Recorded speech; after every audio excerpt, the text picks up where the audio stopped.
hasta las 8 recorremos el camino que hay entre el campo y la ciudad. Palabra de campo. Daniela Prile y Viviana Valles en Splendid 990. Y con informaciones y con el análisis está nuestro compañero analista político Sebastián Dumont. ¿Cómo estás, Seba? Buen día.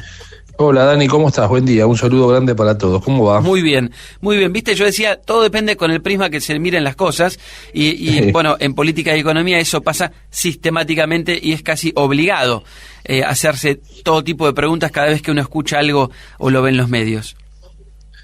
Sin dudas, y además estabas tocando un tema que es particularmente sensible, ¿no? Que son las compras del Estado y las compras cuando tienen que ver además con temas vinculados a la comida, ¿no? Yo vengo siguiendo en estos últimos días una situación que se está planteando sobre todo en la provincia de Buenos Aires como consecuencia de la tensión entre el gobierno nacional y el gobierno bonaerense, que de alguna manera termina derivando también en el cuestionamiento de lo que se compra, cómo se compra y cómo se achican los gastos en temas sensibles que nada más ni nada que tienen que ver con la comida, ¿no? Nada más ni nada menos Tal cual. Que con la comida.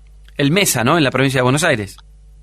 Claro, se suspendió el programa MESA, que era un programa social que le entregaba básicamente 2 millones de paquetes de mercadería a familias en la provincia de Buenos Aires, un programa que estaba financiado por la provincia de Buenos Aires y por el gobierno nacional, 60 la provincia de Buenos Aires, 40 el gobierno nacional. La provincia anunció que a partir del 1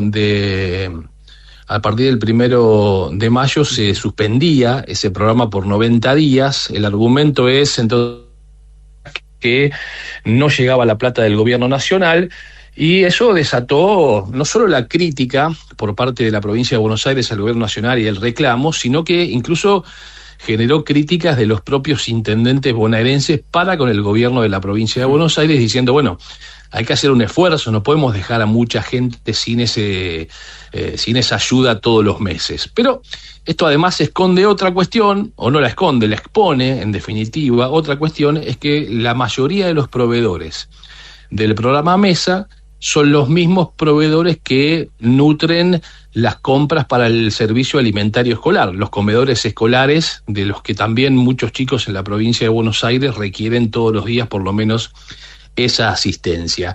Y empezó a generarse un problema grave, porque al no cobrar el programa MESA, muchos de esos proveedores no tienen el dinero suficiente para financiar las compras de la comida de los comedores escolares. Ustedes me dirán, ¿pero qué tiene que ver una cosa con la otra? Bueno, simple cuestiones de administración. ¿Qué es lo que te dicen los proveedores? Nosotros el programa MESA lo cobrábamos más puntualmente que el servicio alimentario escolar. Entonces, con lo que cobrábamos el programa MESA, muchas veces financiábamos el retraso del pago del servicio alimentario escolar, y claro, ahí vamos llevando con nuestros proveedores mayores la posibilidad de seguir comprando la comida para los comedores. Hace 2 meses no cobramos el programa MESA, ahora se suspende, no sabemos si esos 2 meses los vamos a cobrar y cuándo en definitiva los vamos a cobrar, y eso nos está generando un problema para poder seguir sosteniendo el servicio alimentario escolar, más allá de que se haya anunciado un aumento del 30%, dicen que los números no alcanzan o no dan como para efectivamente poder hacer frente a lo que se consume diariamente. ¿Sabes cuánto se paga por chico, por día, por una merienda o por un desayuno en la provincia de Buenos Aires? Creo que es un número tan bajo que me va a deprimir. 622 pesos. Claro. Y por un almuerzo, 1.200. Que se puede comprar, ¿no? Bueno, obviamente, a ver, alguien me dirá, bueno, del otro lado, pero ¿cómo puede ser que haya proveedores y grupos de empresas que proveen a los comedores escolares que son millonarios? Bueno, podríamos desandar el camino de un montón de situaciones que no sé si es el momento ahora para hacerlo. Lo que digo es, hay situaciones, y esto que vos planteabas de la compra de la yerba, que de alguna manera tienen que ver con estas realidades, ¿no? Totalmente. Es decir, compras del Estado muy importantes que impulsan, digamos, obviamente, que sectores vean agrandar su capacidad de venta. Y cuando esto se empieza a retraer, bueno, la cadena afecta en todos los sectores, desde el más pequeño al más grande. Sí. Seba, hay dos cuestiones políticas, bien políticas de la semana que me gustaría charlar con vos. Una de ellas, creo que digamos cae de Maduro, pero son los últimos dichos, esa cierta disputa que se ha dado entre Patricia Bullrich y el presidente Javier Milei. Yo diría que lo de Patricia Bullrich, al pedir que Adorni dé explicaciones, me hizo acordar mucho a la situación en la que Patricia Bullrich pidió que Spert diera explicaciones. Sí, es verdad. El presidente trató de minimizarlo el mismo miércoles por la noche, cuando dio una entrevista al canal La Nación Más desde los Estados Unidos, a donde viajó esta semana, que está terminando, diciendo, bueno, yo había hablado con Patricia Bullrich. Lo que hizo Patricia fue de alguna manera spoilear lo que va a hacer Manuel Adorni en cualquier momento, que es presentar su declaración jurada, que ya tiene lista y que no va a esperar el plazo de vencimiento de la presentación de la declaración jurada, pero puertas adentro del gobierno, algunas fuentes decían, bueno, Patricia se cortó sola, otra vez marcó una diferencia. Y a mí me parece que tiene que ver más con eso que con lo otro, ¿no? Es decir, aquí Patricia Bullrich, que tiene un perfil político propio, ella, si bien se afilió a La Libertad Avanza, nadie puede decir que sea políticamente un producto de La Libertad Avanza, y eso tiene un significado trascendente, porque no es lo mismo aquellos que llegaron a ocupar algún cargo en la actualidad, por ejemplo Manuel Adorni, el jefe de gabinete, como consecuencia de su amistad o de su vínculo con Javier Milei, haciendo su primera experiencia, que dirigentes como Patricia Bullrich, que tienen un largo recorrido y que en definitiva son parte de este esquema como consecuencia de acuerdos políticos. Es decir, esa autonomía de Patricia Bullrich, de alguna manera, la va a querer seguir sosteniendo porque ella piensa en su propio futuro electoral. Tal cual. ¿Será con La Libertad Avanza o será en otro esquema político? Claro. Pero es por eso sale, me parece a mí, a diferenciarse. Y además porque todas las encuestas la muestran como la dirigente de La Libertad Avanza que mejor imagen positiva tiene. Totalmente. La más presidenciable, por lo menos al día de hoy, para el 2027, digamos. Bueno, sería. Viste en un punto clave, más presidenciable, porque yo creo que lo de ella va por ahí, obviamente no lo va a reconocer públicamente, sí. Va por ahí a la expectativa de si no están las condiciones dadas para que Javier Milei sea la figura que encabece la posibilidad de la reelección de ese espacio político. Claro, ¿no?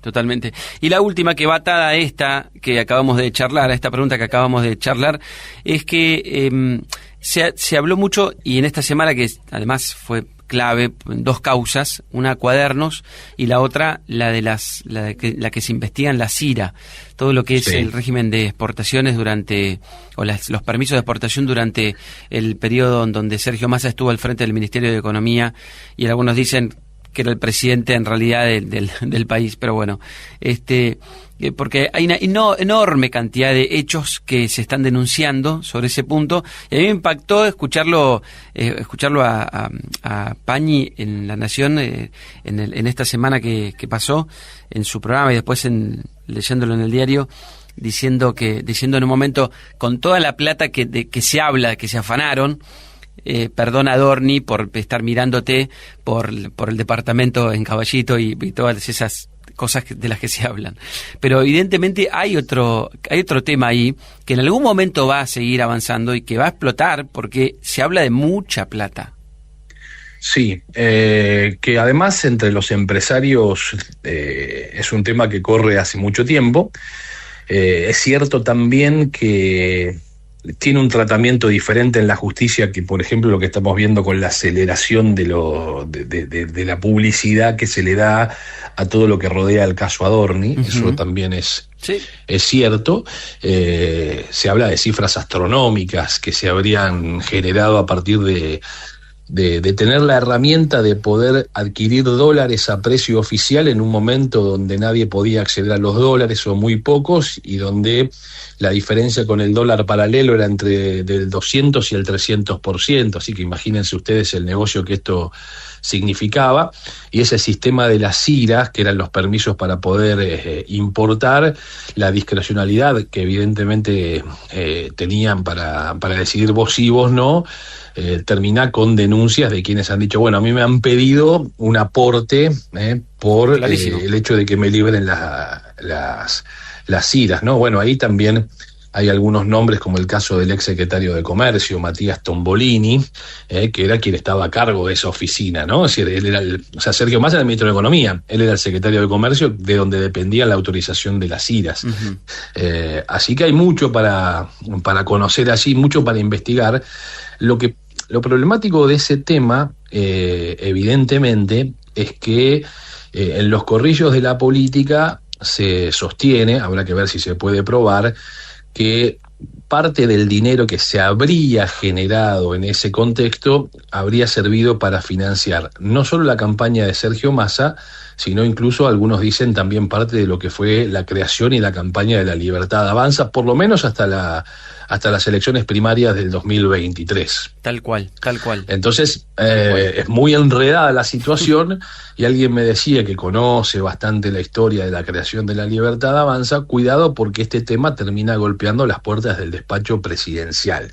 Así que habrá que ver cómo evoluciona, pero evidentemente también es un tema a marcar de lo que muchas veces el gran común de los ciudadanos argentinos, te diría que hasta muchos de nosotros los periodistas, desconocemos los volúmenes de dinero que rodean y que se manejan cerca de la política. Y es cierto que, comparado lo que va trascendiendo de Manuel Adorni con lo que se vio o lo que empieza a conocerse o lo que ya se conoció por parte del kirchnerismo, es mínimo. Pero como me decía un amigo, muchas veces la corrupción no es una cuestión solo de volumen, sino de tiempo. Claro, totalmente. Y este gobierno lleva 2 años. Claro. Qué tremendo, porque nosotros tenemos que empezar a hacer este ejercicio, ¿no?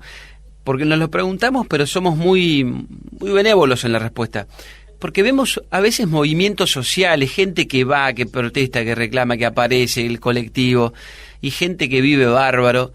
Y yo me pregunto, ¿de qué viven todos estos tipos? Digamos, es la pregunta que mucha gente se hace, y somos, nos hacemos los tontos en la respuesta, ¿no? Pero la verdad es que tenés que hacerte esa pregunta. Che, ¿de qué vive? ¿Quién paga todo esto? ¿Quién lo garpa? ¿De qué viven todos estos tipos que son todos millonarios? Sí. Bueno, ahí tenés la respuesta, ¿no? Digamos, cuando vos hablás que de repente hay uno que se gastó 7 millones de dólares en una semana en Ibiza. Claro, o sea, digamos, estos se afanan todos, o sea, es una cosa. Pero además ese que se gastó, o que supuestamente se gastó 7 millones en una semana en Ibiza, sí, ni siquiera era funcionario. No, una cosa increíble. Estaba haciendo aparentemente negocios que eran habilitados sí por la política. Imagínate quién tiene la llave para habilitar esos negocios. Me quiero morir. Y la gente tratando de viajar bien en colectivo. Gracias, Seba, gracias como siempre. Abrazo grande y buena semana para todos. Igualmente. Sebastián Dumont, analista político, aquí en Palabra de Campo. Más radio, más campo, más Splendid 990.